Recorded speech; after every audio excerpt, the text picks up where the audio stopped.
রাজদীপ সরকার বাংলার যে কটা থানাতে গেছে সে কটা থানাতে দলিত কিংবা মুসলমান তাদের উপরে অত্যাচার করেছে। অভিযোগ পেলেই সেই অভিযোগের সত্যাসত্য বিচার না করেই তার উপরে অত্যাচার। এটা যেন পুলিশের নিয়তি হয়ে দাঁড়িয়েছে, পুলিশের সিস্টেম হয়ে দাঁড়িয়েছে। সমগ্র পুলিশ বাহিনী বলবো না, পুলিশের একাংশ। আমরা আনিস খানের কথা যদি বলি তাহলে পুলিশে ঠেলে ফেলে দিল, আনিস খানকে মেরে দিল।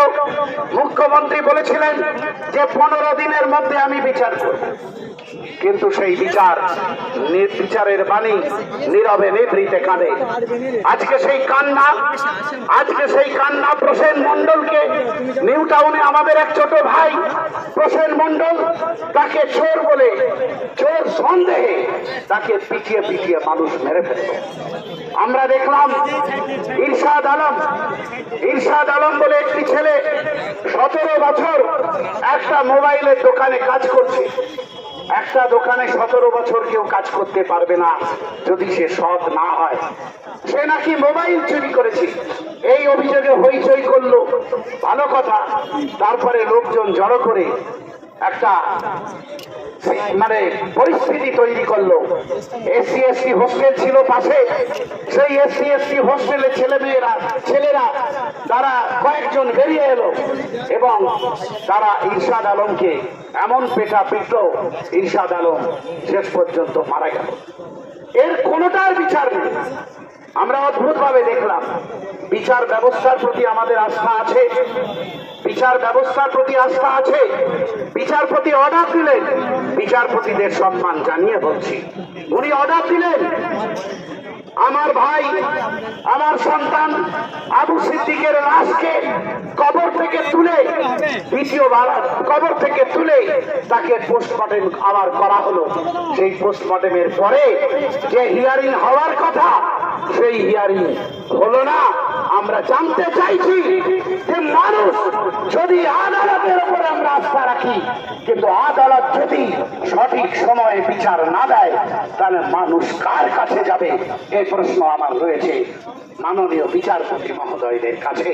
যত দ্রুত সম্ভব রাজদীপ সরকারের বিরুদ্ধে এফআইআর করা হয়েছে, তারপরেও রাজদীপ সরকার গ্রেফতার হয় না। সেই খুনি পুলিশ এখনো পর্যন্ত তার তাণ্ডব চালিয়ে যাচ্ছে। তাই আমরা সমস্বরে কলকাতার বুকে রাজপথ কাঁপিয়ে মানুষ আওয়াজ তুলেছে, আবু সিদ্দিক হালদারের খুনি রাজদীপ সরকারের ফাঁসি চাই। আবার একবার আওয়াজ তুলে ফাঁসি চাই, সরকারের ফাঁসি চাই।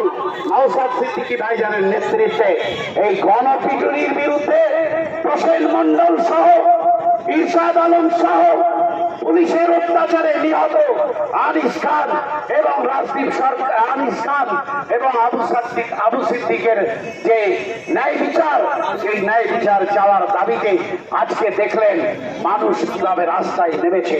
আমি ইতিহাস মনে করাতে চাই না, শুধু বলে দিতে চাই একটু প্রতিবেশীদের দিকে তাকিয়ে দেখবেন। মানুষ যদি রাস্তায় নামে তাহলে কি হাল হতে পারে। সুতরাং আপনার কাছে আশা করি আপনি ন্যায় বিচার দেওয়ার জন্য চেষ্টা করবেন, কারণ এই ব্যর্থতা তো মাননীয় মুখ্যমন্ত্রী, এটা তো কেবলমাত্র পুলিশের ব্যর্থতা না, দপ্তর আপনার ব্যর্থতা। আর একটা কথা না বলে আমি শেষ করতে পারছি না, সেটা হচ্ছে যে শওকত মোল্লা তিনি ওখান থেকে পশ্চিম বাংলার পুলিশকে, কলকাতার পুলিশকে পরামর্শ দিয়েছেন আইএসএফ এর মিছিল হবে, চতুর্দিকে নজর রাখবেন, পুলিশ নজরদারি করবে। আমি মাননীয় মুখ্যমন্ত্রীর কাছে বলতে চাই, আপনার কাজ অর্থাৎ আপনার দপ্তরের পরামর্শদাতা হয়ে গেল শওকত মোল্লা। আপনি একটু ভেবে দেখুন যে শওকত মোল্লারা এখন আপনারও উপরে চলার চেষ্টা করছে। যে কাজ আপনার, সে কাজ শওকত মোল্লারা আপনাকে পরামর্শ দিচ্ছে, আপনার দপ্তরকে পরামর্শ দিচ্ছে। একটু ভেবে দেখুন এরা আগামী দিনে কোন পর্যায়ে আপনার দলকে এবং আপনার প্রশাসনকে নিয়ে যেতে পারে। আবার আমি আবু সিদ্দিক হালদার সহ যাদের মৃত্যুর কিনারা করতে আমরা এই রাজপথে নেমেছি, তাদের হত্যার বিচার চাইতে এসেছি। আর এর বিচার চাই। আপনারা আমাদের মেরে শেষ করতে পারবেন না। নওশাদ ভাইকে 40 দিন জেল কাটিয়েছেন, আমাদের অনেক কর্মীকে পুলিশের গুলিতে আমাদের ভাঙড়ের কর্মীরা মারা গেছে, কিন্তু আমাদের মেরে শেষ করতে পারবেন না আপনারা। তাই আমি শেষ করছি, তোরা যত মারবি মা,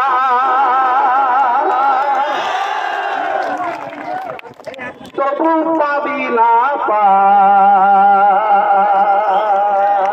কারণ আমরা রক্ত বীজের ঝাড়, আমরা রক্ত বীজের ঝাড়, আমরা রক্ত বীজের ঝাড়, আমরা রক্ত বীজের ঝাড়। সকলকে সংগ্রামী অভিনন্দন জানিয়ে আমি আমার কথা শেষ করলাম। ইনকলাব জিন্দাবাদ, আইএসএফ জিন্দাবাদ, নওশাদ সিদ্দিকী ভাইজান জিন্দাবাদ। বিপ্লব দীর্ঘজীবী হোক।